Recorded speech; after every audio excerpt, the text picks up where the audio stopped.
सत्येंद्र जैन अगर आज Bharatiya Janata party join कर लेते हैं तो उन पर ईडी सीबीआई के सारे मुकदमे बंद हो जाएंगे।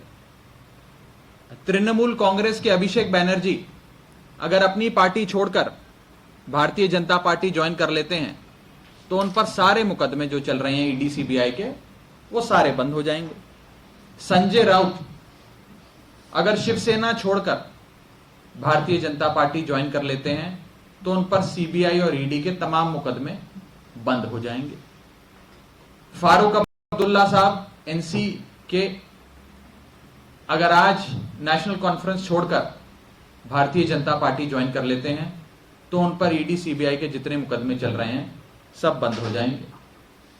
कर्नाटक के कांग्रेस के नेता डीके शिव कुमार अगर आज कांग्रेस पार्टी छोड़कर भारतीय जनता पार्टी ज्वाइन कर लेते हैं तो ईडी सीबीआई के जितने मुकदमे उन पर चल रहे हैं वो बंद हो जाएंगे।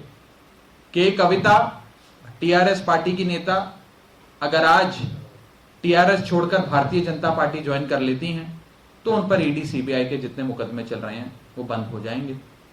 तेजस्वी यादव अगर आज आरजेडी छोड़कर भारतीय जनता पार्टी में शामिल हो जाते हैं तो उन पर भी ईडी सीबीआई के जितने मुकदमे चल रहे हैं वो बंद हो जाएंगे।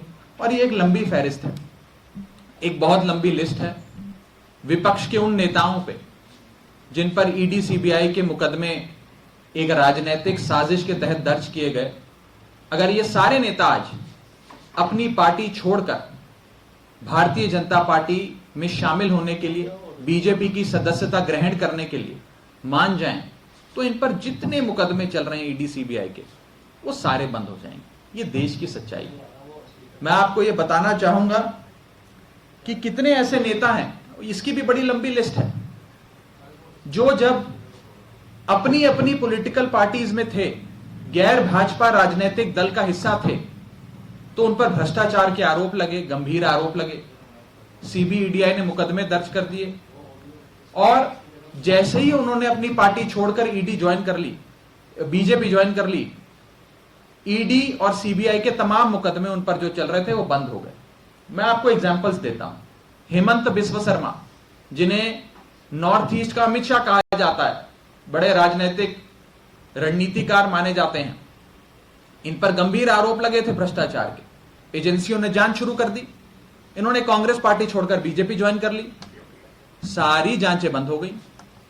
शुभेंदु अधिकारी बंगाल में हुए कथाकथित शारदा चिटफंड घोटाले के प्राइम अक्यूज कहे जाते थे, मुख्य अभियुक्त कहे जाते थे।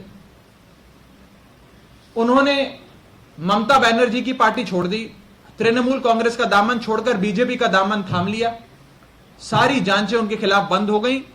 Z+ सिक्योरिटी अलग से उन्हें रिटर्न गिफ्ट के तौर पे बीजेपी ने दे दी।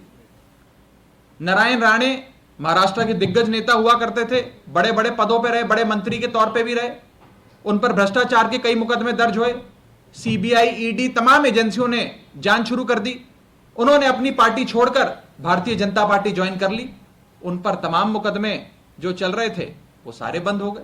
और एक लंबी लिस्ट है, ये लिस्ट खत्म नहीं होती है।